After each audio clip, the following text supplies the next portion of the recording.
मराठी मातृभाषा चॅनलवर आपले स्वागत.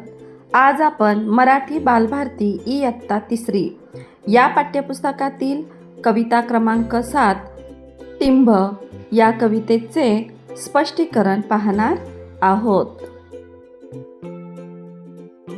मुलांनो, सर्वप्रथम आपण कवितेचे वाचन करून घेऊयात.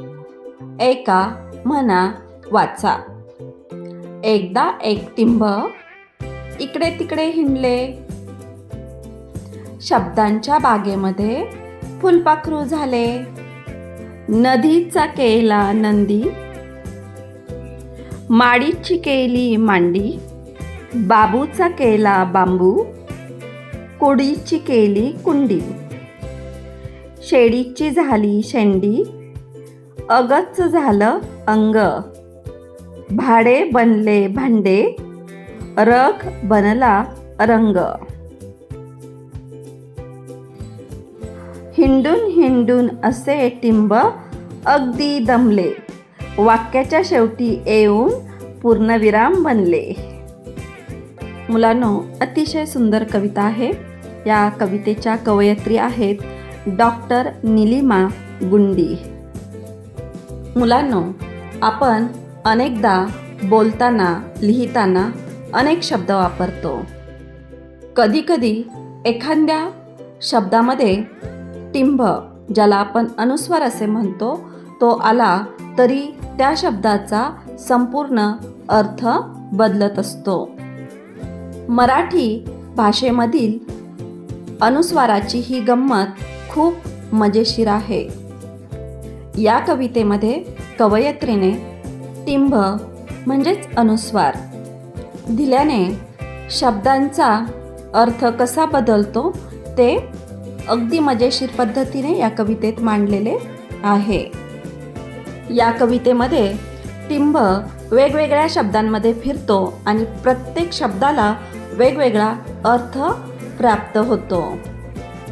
आपण कवितेच्या सुरुवातीच्या पहिल्या 4 ओळी पाहूयात. एकदा एक टिंब इकडे तिकडे हिंडले. शब्दांच्या बागेमध्ये फुलपाखरू झाले. या ठिकाणी कवयित्री म्हणत आहे, एकदा एक टिंब इकडे तिकडे हिंडायला म्हणजेच फिरायला निघाला आणि तो शब्दांच्या बागेमध्ये गेला. टिंब कुठे गेला? टिंब शब्दांच्या बागेमध्ये गेला. बागेमध्ये गेल्यानंतर टिंब फुलपाखरू झाले. पहा, तुम्ही कधी बागेत गेलात का? तर फुलपाखरू कसं फुलांवर बसतं की नाही, तसं हा टिंब शब्दांच्यावर जाऊन बसला. म्हणून कवयित्री म्हणत आहे की टिंब शब्दांच्या बागेमध्ये फिरायला गेले आणि फुलपाखरू झाले, ते शब्दांवर जाऊन बसले. कवितेतील पुढील ओळी पाहूयात. नदीचा केला नंदी, माडीची केली मांडी, बाबूचा केला बांबू, कुडीची केली कुंडी. मुलांनो, फुलपाखरू शब्दांच्या बागेत फिरायला गेल्यानंतर ते वेगवेगळ्या शब्दांवर जाऊन बसले.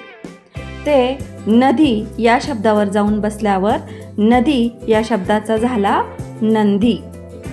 नंदी म्हणजे सजवलेला बैल.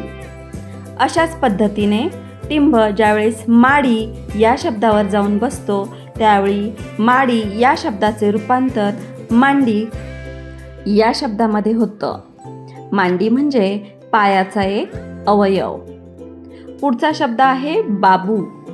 टिंब बाबू या शब्दावर बसल्यावर बाबू या शब्दाचे रूपांतर बांबू या शब्दामध्ये होते. बांबू म्हणजे जाड काठी. अशाच पद्धतीने टिंबाने कुडी या शब्दाचे रूपांतर कुंडी या शब्दामध्ये केले. कुडी म्हणजे कानात घालायचे एक आभूषण आणि कुंडी म्हणजे ज्यामध्ये आपण छोटे झाडाचे रोप लावतो ते. कवितेतील पुढील ओळी पाहूयात. शेळीची झाली शेंडी, अगच झालं अंग, भाडे बनले भांडे, रग बनला रंग. शेळी म्हणजे फळांचा उभा लांबट कापलेला तुकडा. मुलांनो, टिंब ज्यावेळेस शब्दांच्या सुरुवातीला पहिल्या अक्षरावर जाऊन बसतो त्यावेळेस शब्दांचे कसे अर्थ बदलतात ते या ठिकाणी कवयित्रीने सांगितलेले आहे. जसं शेडी या शब्दाच्या पहिल्या अक्षरावर टिंब जाऊन बसला तर ते झालं शेंडी. अगचं झालं अंग. भाडे, भाडेचे बनले भांडे. आणि रग म्हणजे उबदार पांघरूण. ह्या रग शब्दाच्या पहिल्या अक्षरावर टिंब दिल्यानंतर शब्द बनतो रंग. मुलांनो, अशा प्रकारे टिंब दिल्यामुळे प्रत्येक शब्दाचा अर्थ बदलतो. पुढील ओळी पाहूयात. हिंडून हिंडून असे टिंब अगदी दमले, वाक्याच्या शेवटी येऊन पूर्णविराम बनले. मुलांनो, या ठिकाणी कवयित्री म्हणत आहे, टिंब वेगवेगळ्या शब्दांवर जाऊन बसले, त्यामुळे त्या शब्दांचे अर्थ बदलले आणि नंतर हिंडून हिंडून म्हणजे फिरणे, ते दमले. हिंडून सर्व टिंब दमले आणि त्यामुळे ते वाक्याच्या शेवटी जाऊन बसले. वाक्याच्या शेवटी येऊन बसल्यामुळे ते पूर्णविराम झाले. मुलांनो, आपण आपल्या मराठीच्या पाठ्यपुस्तकामध्ये अक्षराच्या डोक्यावरती जे टिंब बघत आहोत त्यांना अनुस्वार असे म्हणतात आणि वाक्य पूर्ण झाल्यानंतर जो टिंब दिला जातो त्याला पूर्णविराम असे म्हणतात. मुलांनो, अशा प्रकारे कवयित्रीने पूर्णविराम आणि अनुस्वार यामधील फरक आपल्याला या कवितेतून अगदी गमतीशीर पद्धतीने सांगितलेला आहे. टिंब या कवितेमधून अनुस्वारासारख्या छोट्याशा चिन्हाला सुद्धा किती महत्त्व असते, त्याच्या वापरामुळे शब्दांचा कसा अर्थ बदलतो, त्यामुळे लेखन करताना अनुस्वार योग्य ठिकाणी वापरला गेलेला पाहिजे. अगदी छोट्याशा चिन्हाला सुद्धा किती महत्त्व आहे असा संदेश या कवितेतून आपल्याला मिळतो.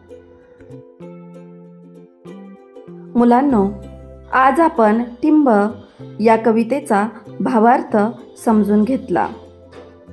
तुम्हाला हा व्हिडिओ नक्कीच आवडला असेल. व्हिडिओ आवडला असेल तर व्हिडिओला लाईक करा आणि अशाच प्रकारचे नवनवीन शैक्षणिक व्हिडिओ पाहण्यासाठी आपल्या मराठी मातृभाषा या यूट्यूब चॅनलला अवश्य सबस्क्राईब करा.